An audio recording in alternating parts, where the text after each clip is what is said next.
C'est Mary's Moon pour des filles à éviter de Jacques Valmont. La scénariste. Lorsque ma secrétaire vous a décrite, j'ai tout de suite eu envie de vous rencontrer. L'homme a l'apparence d'un businessman de 50 ans. La seule chose qui puisse le différencier d'un industriel de l'agroalimentaire, c'est la nuance narquoise de son sourire. Agnès a immédiatement relevé cette particularité qui la met mal à l'aise. Monsieur Bégon feuillette en parlant quelques pages retenues par une reliure bleue. Vous êtes presque une pro. Il y a même un synopsis. C'est pas mal. Les 3 mecs, la fille, une situation cocasse, pas banale. Ce qu'on peut regretter, c'est qu'il n'y ait pas eu une autre nana. Une scène entre lesbiennes, c'est assez indispensable maintenant dans les pornos. Ça excite les mecs. Monsieur Bégon tapote plusieurs fois les feuillets sur son bureau en observant Agnès. C'est curieux. Il suspend sa phrase et fixe de manière gênante la jeune femme. C'est curieux, j'ai l'impression que votre héroïne vous ressemble. Ça vous est arrivé de tourner dans des vidéos coquines ? Agnès a maintenant envie de partir. Elle a du mal à répondre. Non, jamais. Ça vous tente ? Vous avez besoin d'argent peut-être ? Vous avez un mec ? Agnès ne s'attendait pas à ce que son mari soit évoqué. Cette allusion la blesse. Oui, je suis mariée. Mariée ? Et qu'est-ce qu'il fait votre mari, si ce n'est pas indiscret ? Ajoute monsieur Bégon, souriant malicieusement. Mon mari est cardiologue. Ah, je vois, donc vous ne manquez pas d'argent. Vous vous ennuyez peut-être. Excusez-moi, je me rends compte que je me suis trompée. Je vais partir. Reste là, hurle monsieur Bégon en frappant du plat de la main sur son bureau. Je suis là pour gagner de l'argent, je n'ai pas de temps à consacrer à des petites bourges qui s'emmerdent. Tu n'es pas la première qui se présente dans ce bureau. Ton mari passe son temps à travailler, il baise moyennement, tu te passes des pornos, tu fantasmes. Tu as envie de faire comme les salopes que tu vois à l'écran, n'est-ce pas ? Agnès se masque le visage et éclate en sanglots. Et voilà, laisse échapper monsieur Bégon sur un ton excédé. Il presse sur une touche de son interphone. « Brigitte, rapplique !» Presque aussitôt, une grande blonde ouvre la porte du bureau. Monsieur Bégon désigne Agnès de la main. « Occupe-toi d'elle, la pauvrette. Elle a cru que je ne comprenais pas qu'elle était tentée par le porno. » Agnès se redresse et tente de protester. « Ce n'est pas vrai. J'ai juste voulu vous proposer mon scénario. C'était une bêtise, je me rends compte maintenant. Je ne suis pas faite pour écrire ce genre de choses. » Excédé, monsieur Bégon se lève, contourne son bureau et agrippe Agnès par le haut de son top. Il la force à se lever. « Fous-la dehors. Elle m'agace. » La secrétaire tente de calmer son patron en tendant la main. Elle prend le bras d'Agnès et se penche vers elle. « N'aie pas peur, il n'est pas habitué à des filles comme toi. Viens, je te raccompagne. » Agnès essuie les yeux d'un revers de la main et se laisse entraîner. Les 2 femmes vont quitter le bureau lorsqu'Agnès se retourne brusquement. « Vous avez raison, je ne suis qu'une petite salope. Oui, j'ai envie de faire du porno. » Monsieur Bégon sourit. Satisfait d'avoir percé à jour Agnès, sa colère retombe immédiatement. Il s'avance vers elle, lui prend le bras et l'entraîne vers le bureau. « Assieds-toi. » Il échange un regard avec sa secrétaire. « Brigitte, allume les spots et règle le caméscope. » Monsieur Bégon observe un instant Agnès. Elle torture ses mains et affiche une mine perplexe. « Tu vas essayer avec moi. Si tu ne penses pas pouvoir le faire, on arrête là. Au moins tu auras essayé. Tu n'auras rien à regretter. Déshabille-toi. » Agnès lance à l'homme un regard chargé de détresse. « Je vais t'aider, lève-toi, » lui dit d'une voix douce la secrétaire qui s'est rapprochée. Rapidement, elle retire le top et la jupe d'Agnès, dégrave son soutien-gorge, descend sa culotte, lui croise les mains dans le dos et la maintient ainsi. Monsieur Bégon la détaille. Elle baisse la tête. Exceptionnellement bien roulée. Pas très grande, mais une jolie poitrine et... Brigitte, faites la tournée. Un beau petit cul, bien cambré. Remets-la de face. Ça foufoune, pas épilé. C'est devenu rare, ça pourrait se vendre. Mais elle ne pourra peut-être pas. Oui, tu as raison. Une petite bourge comme ça, elle voudra jouer l'anonymat. Agnès relève vivement la tête. Oui, ma petite chatte.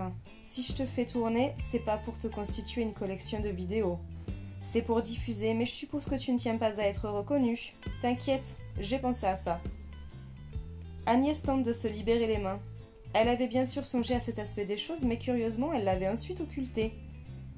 Si tu fais du porno, c'est pas sans risque. Je ne te promets pas que ton anonymat sera préservé.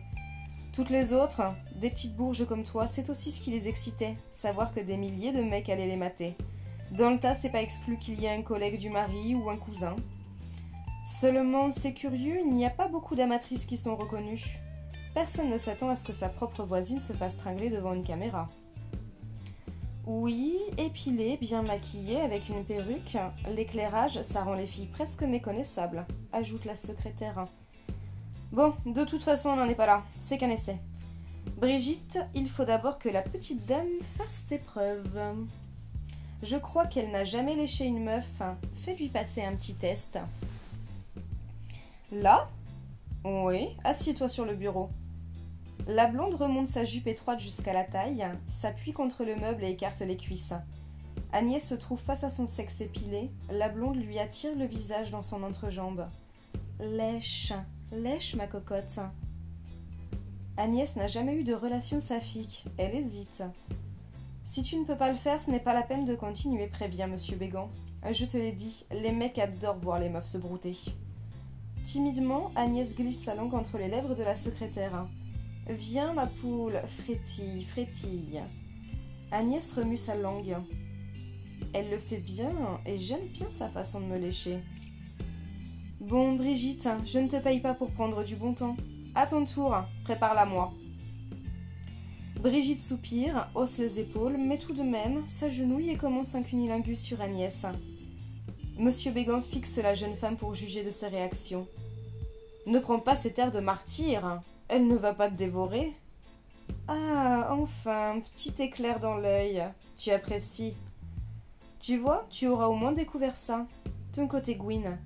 Ne t'étonne pas, la moitié des meufs en ont envie et le quart y a goûté. Bon, Brigitte, ça suffit, elle doit déjà mouiller. Brigitte se retourne et acquiesce d'un petit hochement de tête comique. Monsieur Bégan s'est déshabillé posément et a soigneusement plié ses vêtements sur le dossier de son siège. Brigitte met une chaise au milieu du studio pour qu'elle puisse s'y appuyer. La secrétaire s'exécute et se replace derrière le caméscope. Je dois me déshabiller, moi aussi ?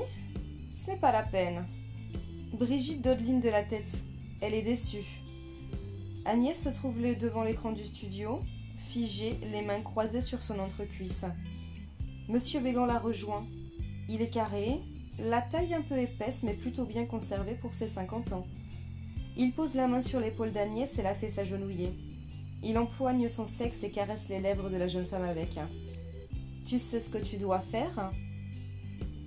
Agnès prend le gland de l'homme entre son pouce et son index et entr'ouvre la bouche. « Attends, dis-le d'abord. »« Je dois vous sucer. » Répète-le, dis-le autrement. Sois salope. Il ne te suffira pas de baiser. Les hardeuses sont aussi des actrices, ne l'oublie pas. Beaucoup de meufs l'oublient, mais certains hommes sont aussi sensibles à ce qu'elles disent. Il faut savoir exciter tout le monde. Vas-y. Agnès aimerait encore une fois fuir. Elle se sait à genoux, les lèvres à 2 cm d'un gland qu'elle pince entre ses doigts. Vas-y. Tu as une grosse bite, j'ai envie d'elle. Je veux la sucer, je veux tailler une pipe. Monsieur Bégan caresse les cheveux d'Agnès. Bel effort, ironise-t-il. Tu es un bon petit soldat, ma petite Agnès. Suce-moi. Agnès prend la verge dans sa bouche et commence une fellation. Monsieur Bégan lui imprime un rythme lent en tenant sa tête. Maintenant qu'il bande, il faut qu'on voie sa bite, conseille la secrétaire. Ne le garde pas toujours dans ta bouche. Lèche-lui le gland, fais comme si tu l'aspirais. Penche-toi pour lui gober les couilles. Écoute Brigitte, ma petite Agnès, elle a de l'expérience, raille Monsieur Bégan. Bon, tu m'as assez sucé. Relève-toi, appuie-toi sur la chaise. L'homme dirige sa bite dans l'entrejambe d'Agnès. Il se cambre et la pénètre. Tourne ton visage vers la caméra. Entr'ouvre les lèvres. Donne l'impression de prendre du plaisir même si ce n'est pas le cas. Plisse un peu les paupières et l'air salope. Agnès sursaute en recevant une claque sur la fesse. Tu aimes le sado? Je peux te taper un peu? Oui, accepte Agnès à voix basse. Monsieur Bégan retire son sexe du vagin d'Agnès et le promène sur son sillon fessier. Et ça, tu veux? Toutes les filles ne sont pas consentantes. Toi, tu accepterais? C'est payé plus cher.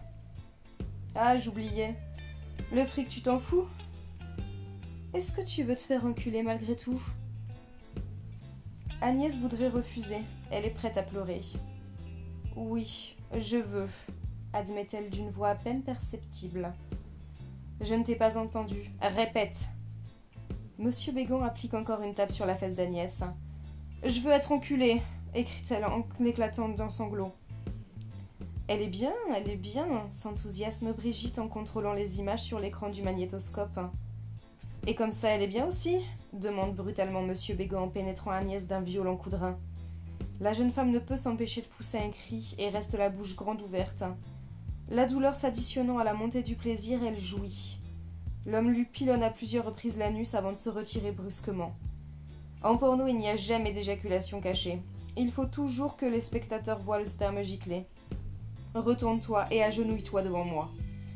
Il se branle énergiquement. Brigitte, zoom sur son visage. Zoom. La secrétaire voit dans l'écran du caméscope le jet de semences. Instinctivement, Agnès tente de se protéger, mais le foutre lui éclabousse la bouche et les joues. Lèche, lèche, fait la salope. C'est la dernière touche pour exciter les clients. Comme si elle n'était plus soumise qu'à des automatismes, Agnès passe sa langue sur ses lèvres. Bien, bien, tu as été parfaite. Brigitte, arrête, ça suffit. Emmène-la se doucher. La secrétaire aide Agnès, étourdie à se lever, et l'entraîne vers une porte sur le côté de la grande pièce qui fait fonction de bureau et de studio d'essai. Brigitte pousse Agnès dans la cabine de douche. Elle vérifie la température de l'eau et asperge l'apprentie ardeuse en commençant par le visage. Agnès ferme les yeux, s'abandonne, et malgré elle, s'accroupit dans l'angle du réduit carrelé. Brigitte la force à se relever, dirige le jet vers son sexe, y passe plusieurs fois les doigts, la fait se retourner et laisse couler l'eau entre ses fesses. Avant de fermer le robinet, elle inonde une dernière fois le visage d'Agnès pour tenter de la revigorer. La jeune femme ne manifeste aucune réaction. Brigitte est obligée de la guider hors de la douche. Elle lui essore les cheveux, lui éponge le corps, s'interrompant parfois pour lui caresser la joue et l'embrasser. En essuyant ses fesses, elle l'oblige à se pencher et les lui écarte. Il t'a bien abîmé le derrière, ta rondelle gonflée. Il faudra que tu caches ça à ton mari ce soir, sinon il va comprendre tout de suite. Brigitte fait enfiler un peignoir à Agnès et la ramène dans la pièce principale. Viens, le patron a dû charger le film sur le vidéoprojecteur. Il va vouloir le visionner avec toi. En effet, dès qu'elle entre dans le bureau, Monsieur Bégan la fait asseoir devant l'écran. Regarde. Pendant les premières secondes, Agnès a du mal à réaliser que la jeune femme qui est en train de sucer cet homme inconnu est bien elle. Quand elle réalise, elle est épouvantée. Elle ne peut s'expliquer comment elle s'est laissée aller à s'avilir de la sorte. Elle voit son partenaire la retourner, la faire s'appuyer sur le dos de la chaise et la pénétrer. À ce moment-là, il lui a demandé de regarder la caméra. Agnès lit du plaisir sur son visage. Son corps est malmené d'arrière en avant. On la possède devant l'objectif d'une caméra. Agnès comprend. Elle comprend pourquoi elle s'est ainsi laissée faire. C'est qu'elle voulait. Elle l'a désiré, fantasmé. Elle éprouve de la honte et du plaisir. Elle voulait s'exhiber de cette manière. Cela l'excite. Elle presse son sexe à travers le tissu rose du peignoir. Brigitte avait raison. Tu es bien. J'en étais sûre dès que je t'ai vu entrer dans le bureau. C'est pour ça que j'ai supporté tes manières. Tu n'es pas comme ces filles qui aiment plus ou moins le cul et qui viennent ici pour se vendre. Toi, tu éprouves de l'émotion en te faisant baiser. Tu vas jouir à chaque fois. Ceux qui verront tes vidéos y croiront, surtout les pervers. Tu vas les exciter, les pervers. Ne me dis pas maintenant que tu veux qu'on efface les vidéos et que tu ne veux pas revenir. Tu es une petite perle rare. On peut essayer de te mettre en scène dans ton scénario. Il faut juste que tu ajoutes une nana. Brigitte, si tu veux. Tu la connais. La secrétaire sourit en découvrant généreusement ses dents. Bégan lui jette un coup d'œil et murmure « Salope, Celle-ci, elle aime ça. Bon, pour ton scénario, ça demandera un peu de temps, mais si tu veux, je peux te mettre sur un tournage, avant dans un petit rôle, dès la semaine prochaine. D'accord ? D'accord, répond maquiniquement Agnès. Bon, parfait, allez. Brigitte, aide-la à se rhabiller. J'ai encore un rendez-vous dans un quart d'heure, il faut qu'elle parte maintenant. Brigitte se penche à l'oreille de son patron pour lui parler à voix basse. Elle est choquée. On ne peut pas la laisser repartir comme ça. Est-ce que je peux la raccompagner ? Oui, vas-y. Brigitte préfère conduire elle-même la Mini d'Agnès. Elle insiste pour monter avec elle jusque dans son appartement. Elle s'extasie devant le chic de la décoration. Elle a sincèrement voulu veiller sur l'autre jeune femme. Mais elle espérait également avoir une relation sexuelle avec elle. Agnès, comme l'a affirmé son patron, génère l'excitation. Cependant, Agnès, après lui avoir offert un verre, lui fait comprendre qu'elle désire rester seule. Après avoir accompagné Brigitte, elle se recroqueville dans un angle du canapé pour repenser à ce qu'elle a fait. Elle se reproche d'abord d'avoir accepté la proposition de Bégan. L'intensité de l'expérience qu'elle a vécue jette Agnès dans des sentiments contraires. Après le dégoût, elle se laisse de nouveau envahir par l'excitation qu'elle a ressentie.